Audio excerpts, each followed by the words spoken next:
All right, ladies and gentlemen, we've got ourselves a winner's interview coming up. So we got everybody here.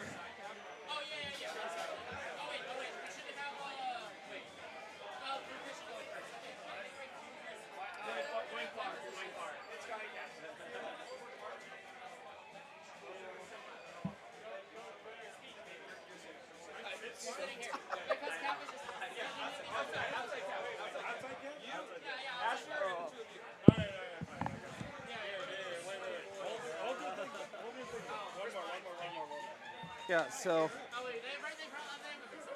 Hold on. Oops, sorry. Let's do one more thing. That's unmuted. All right, Ian, speak into the microphone, please. Okay, for a moment, everyone look right at the camera. All right, so going to turn this on. Let's go. All right, talking into the microphone. Talking to the microphone. Hello, testing. We are indeed outside. I'm going to keep talking so that we can test this microphone. Yeah, you're good. Yep. Coaching the end of my sanity. Cool. Awesome. Hell yeah. Well, I would love, yeah. Two of you can wear the headset, and then if somebody else wants to talk, you can talk into the mic, you can share the headset, whatever you want.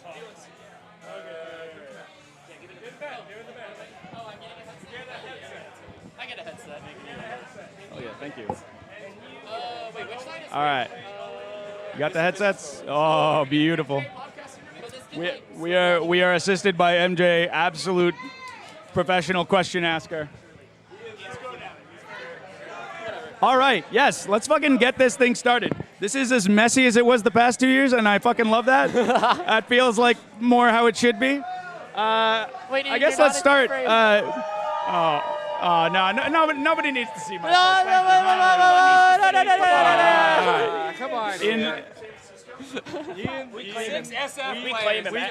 We claim Ian.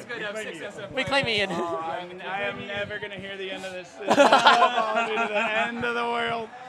All right, let's start with names. For anybody who wasn't watching or didn't know you each by face. So we got Matt Wu here with the headset. We got Ryan Piaget. We got Felix Yuan. We got Asher Tobeck. I always want to say Torbeck. And we got Chris Dessenville. Blue Chris.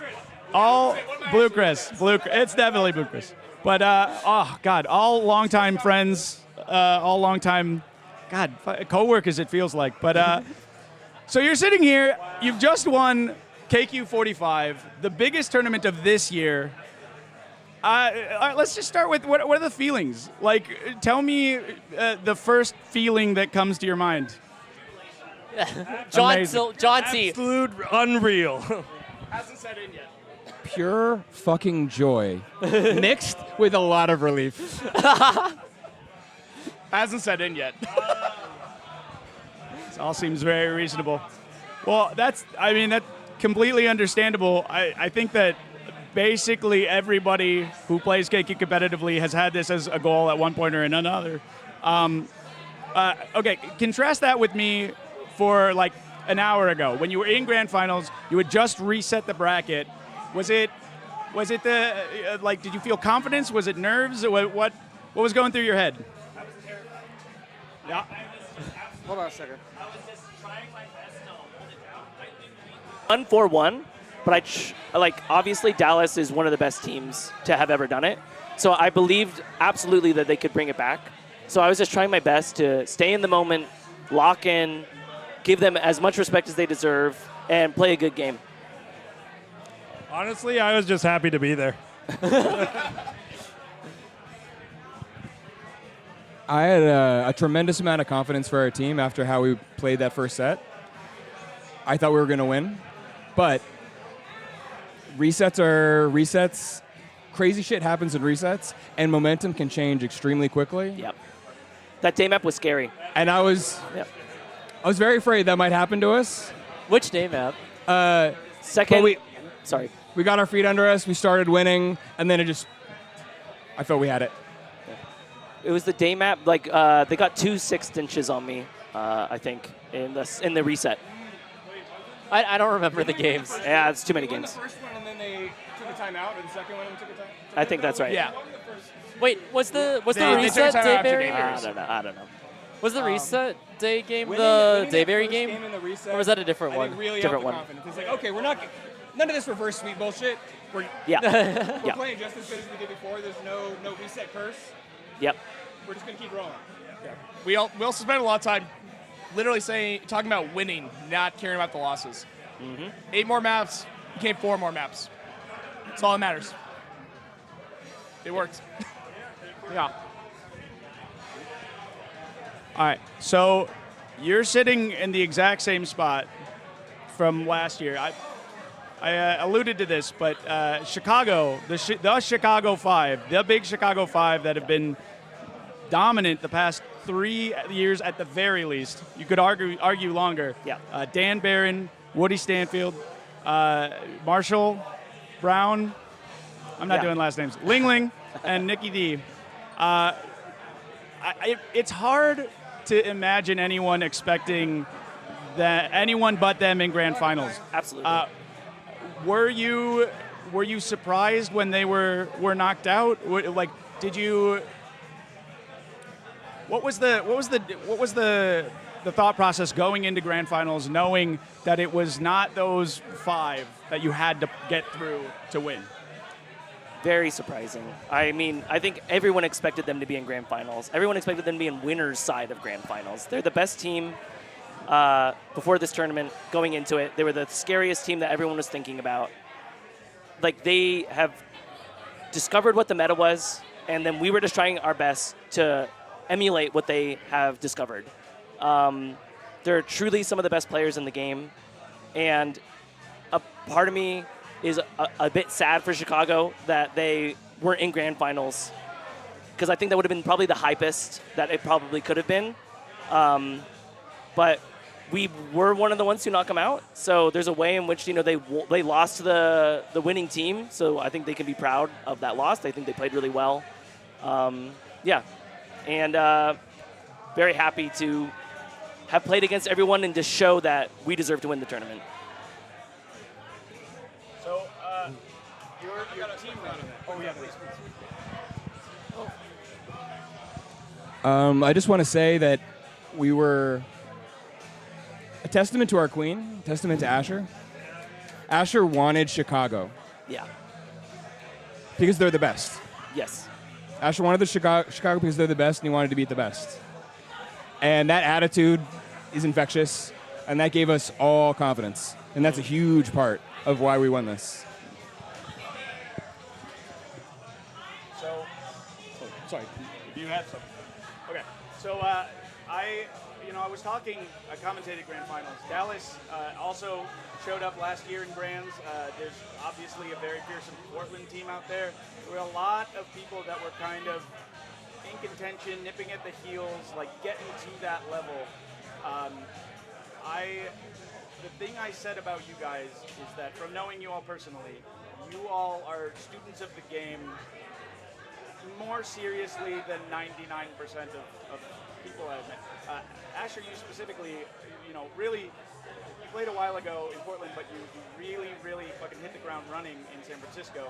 Can you describe your process for that a little bit, and can you maybe pinpoint some things that you talked about or studied that you think really paid off in the tournament? Yes. So much love for the people who supported me in Portland. I wouldn't be here without everything I learned from them. They taught me how to fight to the bitter end. They taught me amazing tech, amazing tenacity. Cody, shout out. Everyone wishes Cody was still in the game. He is still probably him, Cody, and Damish. They're the GOATs. And I learned a lot from Portland, and I have a lot of love for Portland. That said, I think San Francisco plays a better game than them. I think that they play a more objective-focused game. I think that we have demonstrated that, or really they demonstrated to me, that the correct way to play the game is playing it together. It's playing with an objective focus. It's playing it with a speed focus, very importantly.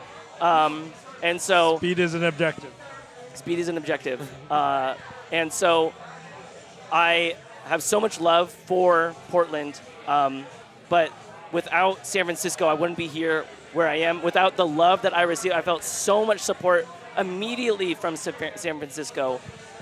Everyone has been rooting for me. Everyone immediately put me under their wing and has welcomed me.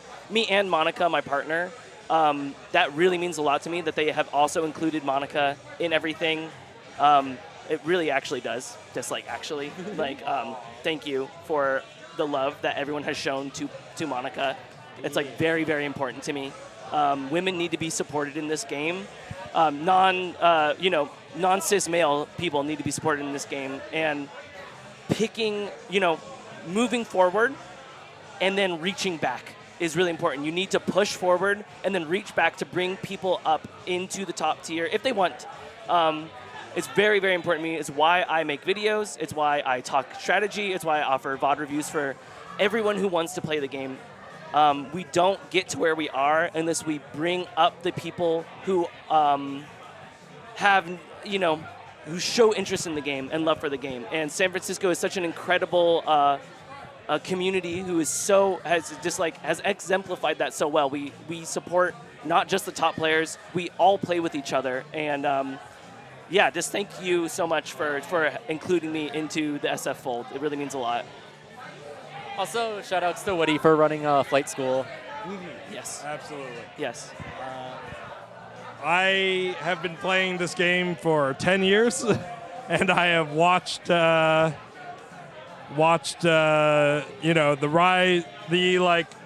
initial dominance of New York and Portland and Chicago, and then the rise to prominence that was Chicago and the Chicago 5, right? And I have never imagined to this day that I would be on a stage, not only with on the stage at all, but with the full team of San Francisco players that I've watched grow up from from infancy of I'm just gonna run berries and run snail to oh hey, I can hit a stinch, and oh hey, I am now maybe the best positional speed warrior of all time, and flex players galore. I've never imagined that in my wildest dreams, and I never even imagined myself up here with all of you. And that to me is more important than any single accolades that I could grab for myself, right? I care that SF is up here, and it's a group effort between our team, Mitch's team, who sparred with us every Sunday for the last month, and had to deal with that, had to deal with all of the bullshit that we were rolling. Rob. Yes, Rob, Josh B. Several people. Prashant, D-Ray. Yeah, everyone from SF. Everyone. It's a group effort. It's just us 5 up here right now, but it's the whole SF team. We all made this happen. Shout out to Jess. On that Jess. note, Shout out to Jess. Absolutely, I love Jess. this. All of these people that you're naming, Quick shout out to Felix and Sam for buying a house, installing a cab, and giving us a place to get true grind sessions in. Those were critical, yeah. Critical. We don't win this without that. Absolutely. So you've thrown out all of these names that people probably recognize because SF is always showing up in force. And like you said, you are 5 up here, but the whole community is underneath your wings on it feels like every tournament San Francisco goes to in general. But to my knowledge, with the exception of maybe Smart Lake, this is the first across the board full SF major tournament win. What is that going to mean going back to SF for the community? How do you think that's going to affect a normal Monday league night, or the practice? Is it going to make? Do you expect people in San Francisco to ramp up, or change at all in their attitude towards the game or towards you? They might bump my score finally. At least to 5. I don't know what that means, but that's okay. Yeah, for our league nights, we use like an algorithm to determine who's on each team. So that's what Felix is talking about, the score, bumping it up. So I would like to think that it'll motivate us all as a scene to grind to grind even more, to keep playing, to give us confidence, to put together teams like this and try to win more tournaments, or just try to improve each individually and collectively.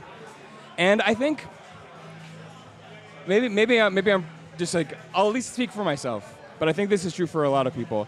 I think we believed that we were a good scene for a long time. Yes. And we couldn't break through. We weren't breaking through. And this takes an enormous monkey off our back. Getting this win, at least for me, but I think for our scene, like feels really good. To get SF in here feels really fucking good. Yeah, third did BB5 and then first here. Yeah. One thing I want to say is, like, you asked what's next for the scene, and it's continuing to build on everything that Jess set up with the West circuits, where it's about helping our like newer teammates and scene mates like grow. You know, I had a great privilege of playing at the West Circuit SF. I had Josh on my team, super vet, longer than me. But we had Ava and Bree, who were 2 super new players. We also had Joyce from Seattle. And Joyce. Not to like downplay her. But like we had all these new players, and we ended up winning it, and it was a great time. But it was like, that was the inspiration they needed to keep grinding and getting better. And like Bree's starting to warrior, she's kicking ass there. Ava is so much more confident in her warrior and punishing people. Like, she's playing great. So it's been huge. Like, this is huge, but like everything we've been doing for years has been huge. And so I think it's just more of the same. Continue to build up these newer players at like West Circuits and League Nights and everything. So. So going back to Salt Lake City 2 years ago was, to my, I don't think it was the first Dice Guys tournament, but it was obviously the most notable. Shout outs to Chris K. Winning that tournament must have been amazing. Kind of maybe as unexpected as winning this one, if you'll allow me.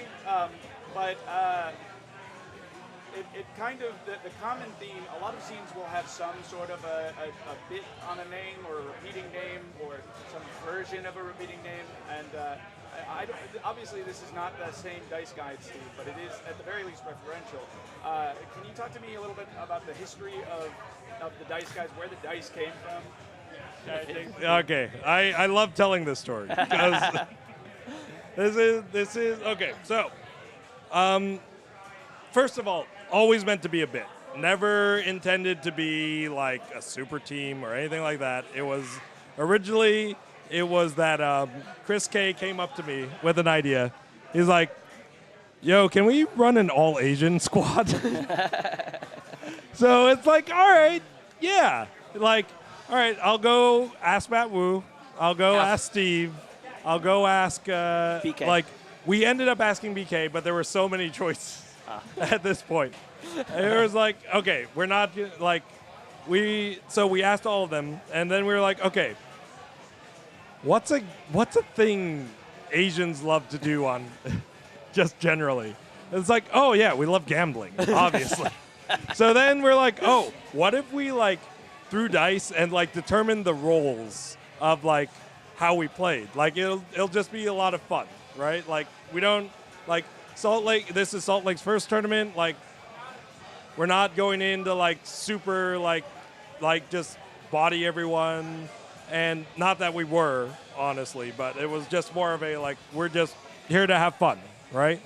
And you know the first iteration was a little off, I'd say. Like I think we did really well in groups, and then we got expectations for ourselves, and then we did very poorly the day after. But we did get We Outside out of it, so that was really good, which Ryan was on. So then the next year, Chris K is like, yo, I want a queen. Like, and this is at a like Monday league night or after like a tournament or something. And he's like, yo, do you want a queen for me? Do you want to play for me as queen at a tournament? I was like, absolutely. Let me grab the 3 closest people I can find. Yo. Yeah, it's something like that. I don't even remember. Yeah, okay. It was like, Absolutely. Absolutely, we will do it. And let's roll. And Matt was like, let's roll dice again. And that's the whole origin story right there. Like, pretty much we were, okay, there was the part about, like, hey, what if we took this to BB5 and Matt Queen? Like, but, like, What we won with Chris K doing dice the entire oh, yeah, we did. We, like, Yeah, we won rolled with dice the entire time. Like, we can't even say that about, like, any of the other tournaments. No. No, we didn't do that today. We stop rolling dice once we get to bracket. It's Yeah. kind of the new strat. Yeah, he didn't think we'd make it too far, so he made us participation medals. He didn't tell us. It was The it was participation trophies. it was Oh my so god. good. He reverse jinxed you. Yeah. Okay. And yeah, like super like again, not something that we're trying to actively make like the best team in San Francisco.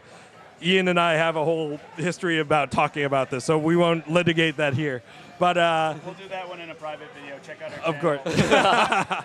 Subscribe and whatever. But like it is like dice I think is like the epitome of the SF style Yes. that we have worked on, like good drone play, amazing flex warriors, like queens who figure something out of all of this, right? Like without any of the elements of dice and without like the whole support of the community that we have, like we would not be anywhere near here right now.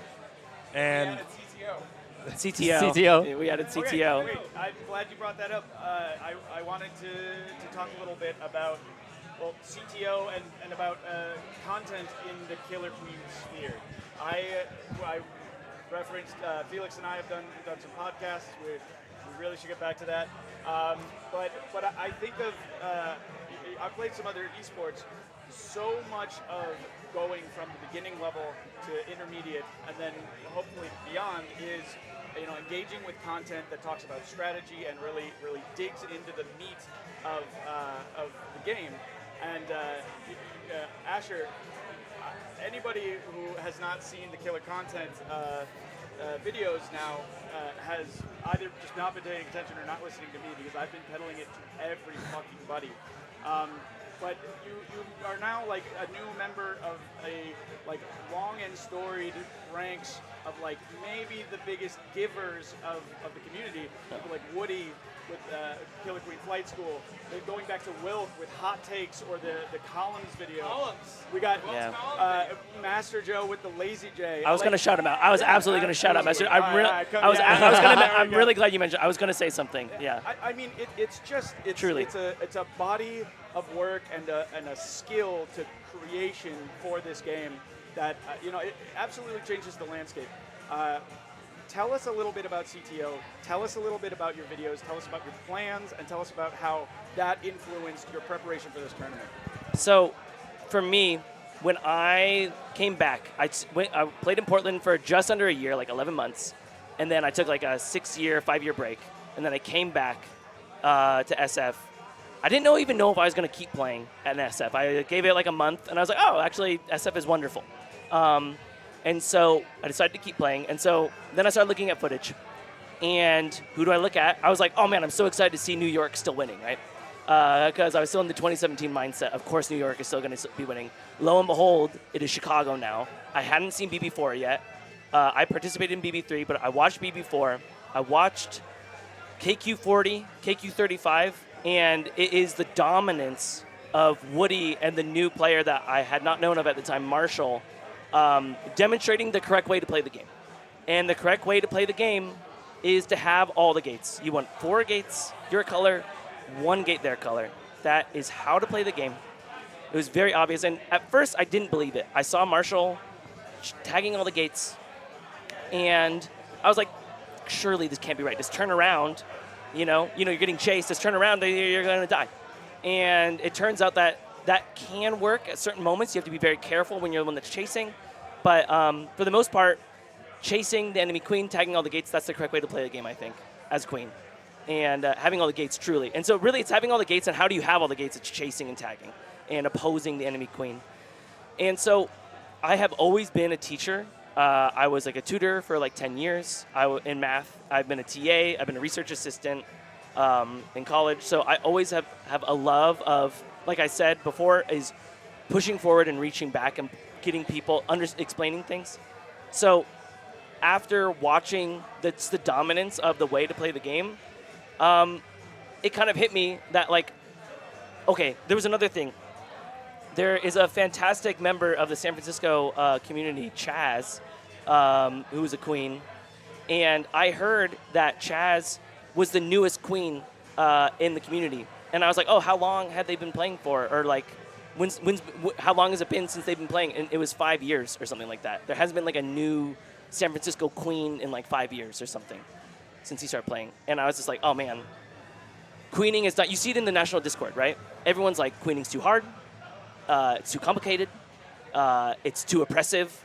It wears down your emotions. And I just wanted to make it clear that how to approach the game. How do you get more people to queen? It's really, really important. Like, as soon as new queens aren't coming into the meta, the game's going to die.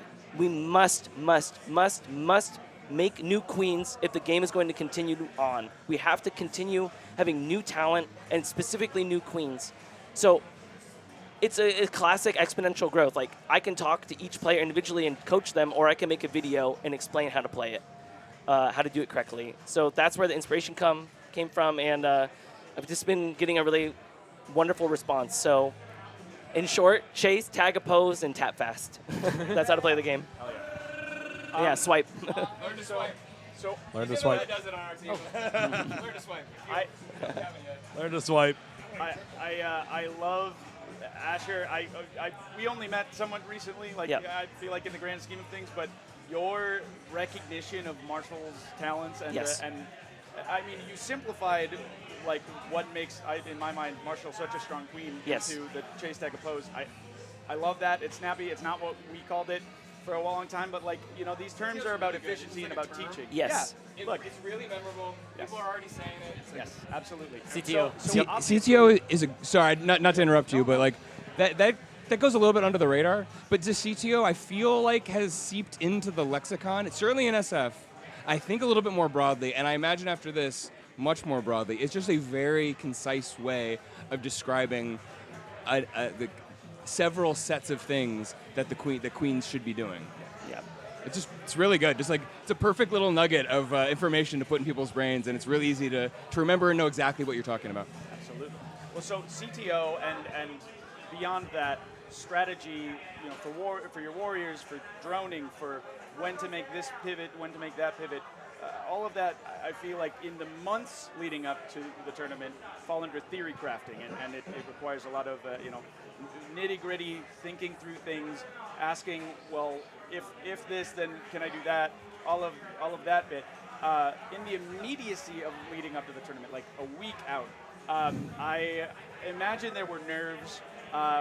What was practice like? I heard that there might be have been some like last minute, I don't want to say problems, but like stumbling blocks or obstacles that you were not expecting to have to overcome, but clearly you managed to. Can you talk a little bit about that?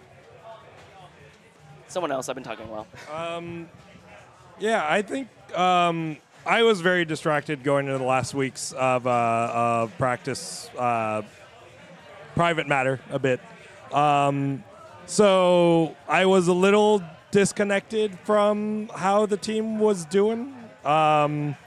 Definitely was very, like, you know, I had been really impressed with Mitch and Josh recently, and usually we, like, up till this point, we had been winning the majority of our games. But that particular weekend, they actually took a whole bunch off of us. Yep. Like, it was looking really good for them.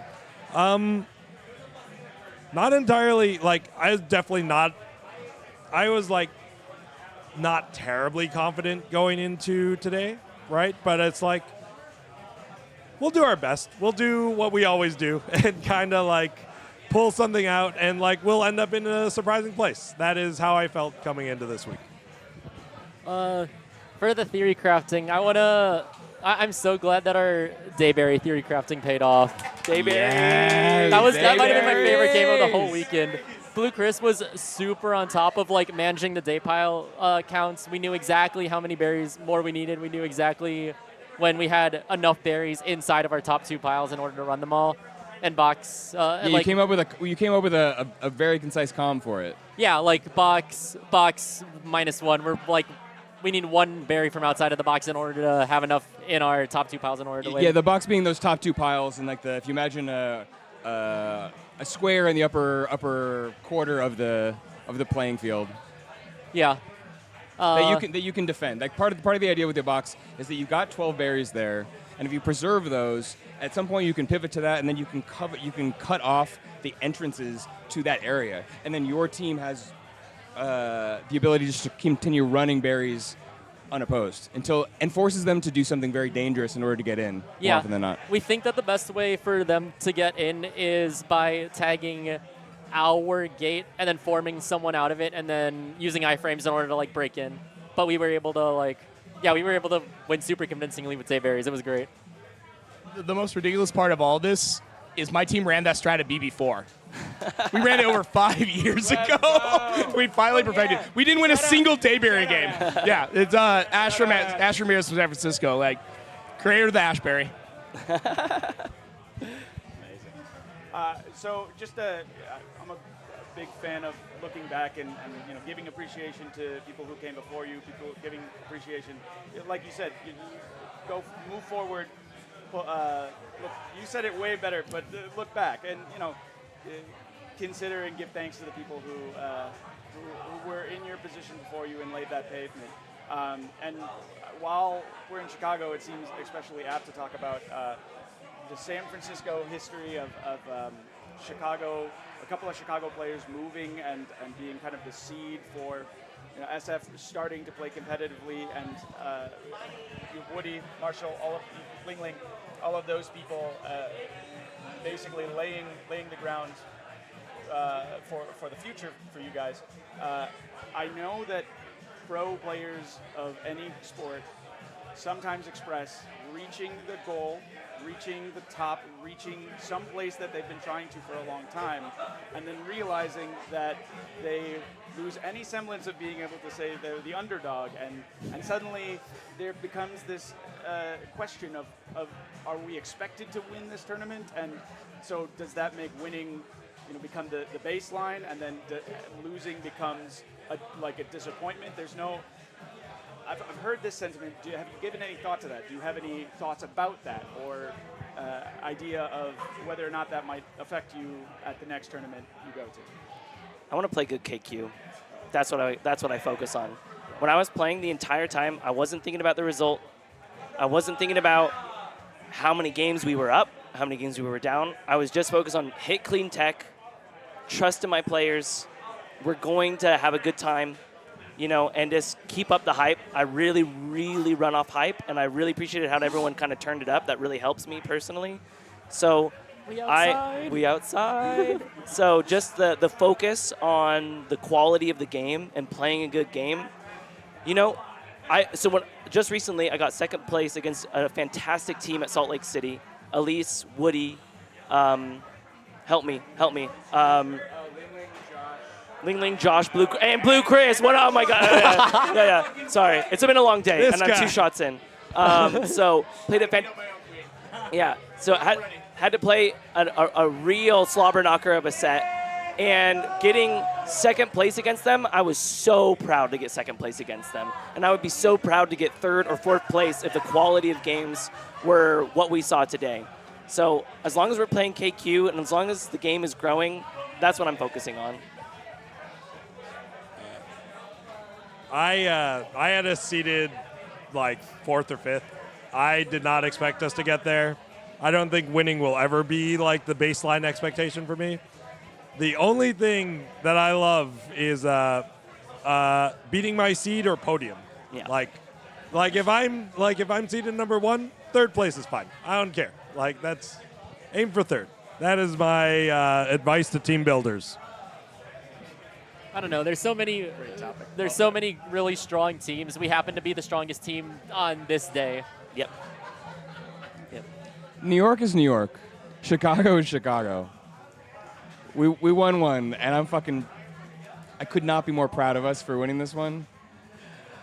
If anything, I think it's going to take a little bit of pressure off the next time we run a team that has the potential to win a tournament. We're going to be able to play a little looser, a little freer, because we've done it. We know we can. Yeah. But the goal for each individual tournament is to feel really good about how you played. Yep. And feel really good about how you treated each other and how you gelled as a team. Like those are the.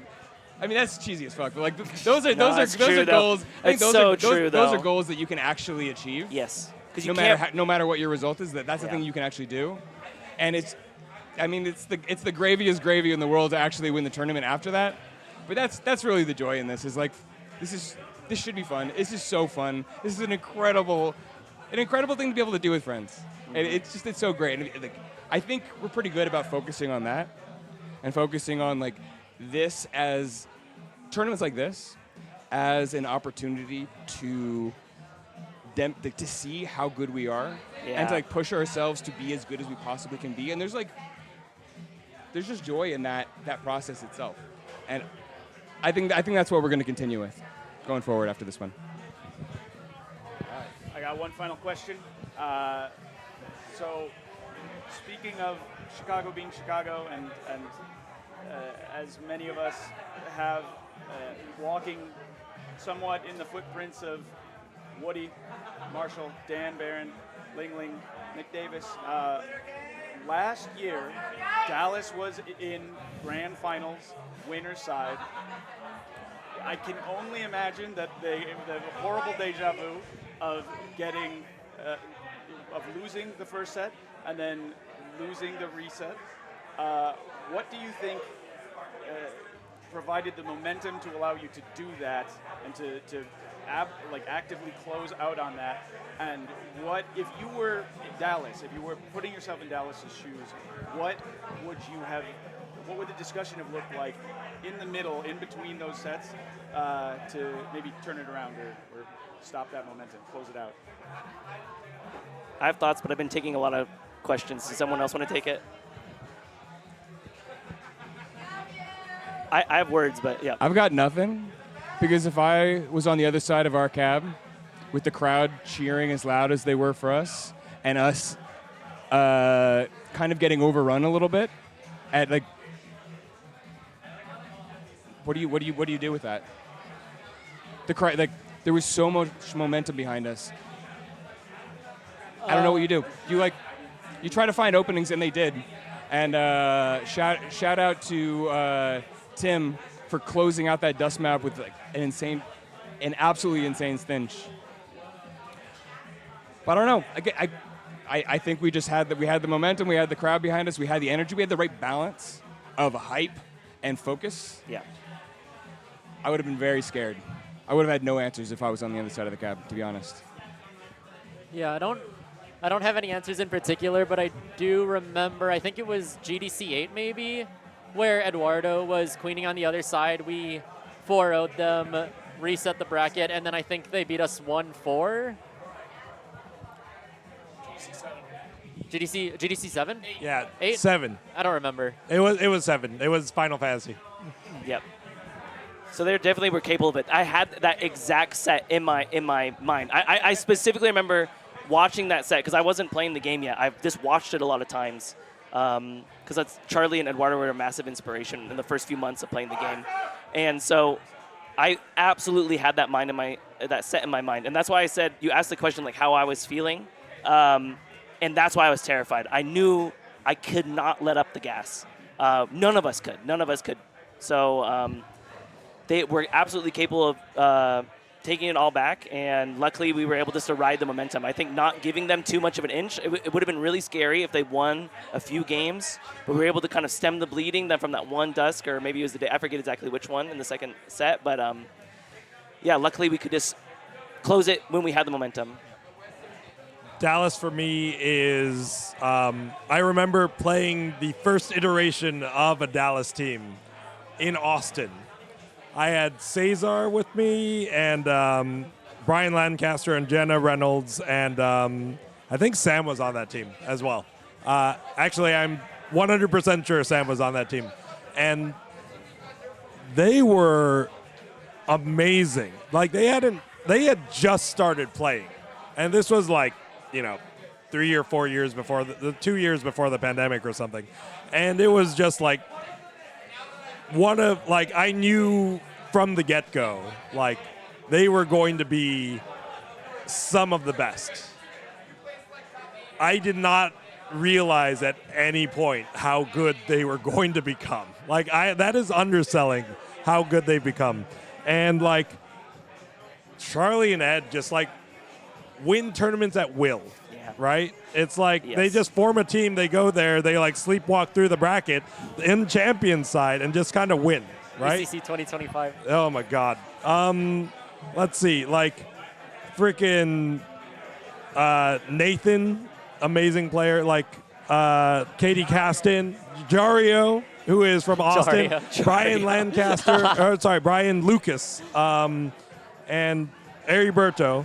I will be remiss if I do not mention him. And now Timothy. Like, they just... Timothy. Eric Merritt.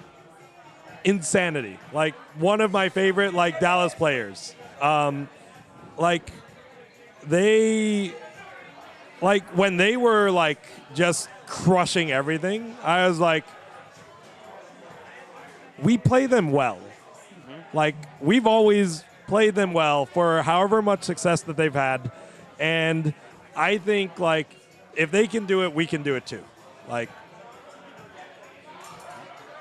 kind of panned out. Well, all of y'all, thank you so much for your time. Congratulations again. I'm going to let you go back and enjoy the glow of winning. And, hopefully I'll see you at the next tournament. Thank you, Ian. Absolutely. Where are we at? We outside. We outside.